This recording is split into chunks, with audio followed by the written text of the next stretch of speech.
So in today's political climate, we find ourselves constantly hearing the term sheep and sheeple. Um, those things are basically brought on by the feeling of tribalism and the necessity to be included in a group, to be able to pick your team. Back in the days of the Roman gladiators, there was a ton of support for specific gladiators. There were basically there were two sides. They were constantly pitting two sides against each other. The whole purpose of the arena, though, was to incite a feeling in the community. Basically, the emperors who created this whole herd mentality in the population, so that they could distract them from the things that they were supposed to be doing, or what they weren't supposed to be doing, and keeping the peace. So in today's modern world, we've got baseball and football and our teams and people getting attacked for wearing one jersey over another. We find ourselves pitted against one another, based on the current group of people that we're surrounded by at the time. So think about it. You've got a sheepdog that barks, and the sheep all go one direction.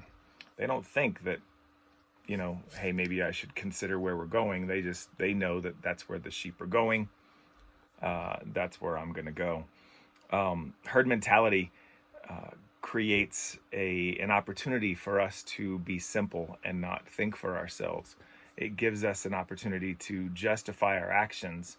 So regardless of whether or not we individually would think that those things are right or wrong, it doesn't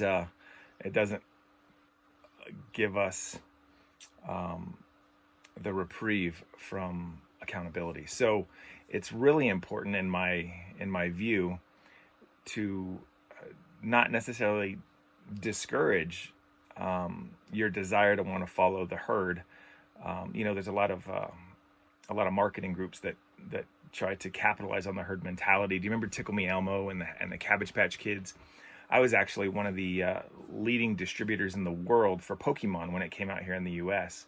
And Pokemon was a huge fad at the time. And I sold like $12 million of it in 8 months for a distributor I worked for. And I basically capitalized on that. I've made a living out of capitalizing on the herd mentality. I was instrumental in the Pokemon business, and I was right there with Yu-Gi-Oh. I got into the cage fighting business as a promoter right in the heat of it back in 2001, before it was mainstream. I promoted 125 cage fights, following the herd mentality idea that if I can find a fad before it becomes a fad, that I could benefit from it. But that's not to say that Pokemon or fidget spinners or any of those things are bad things. There's no reason to feel like we need to then alienate the people that followed the herd, as long as by the time they got to the point where it was their own decision, that they understood all the information. So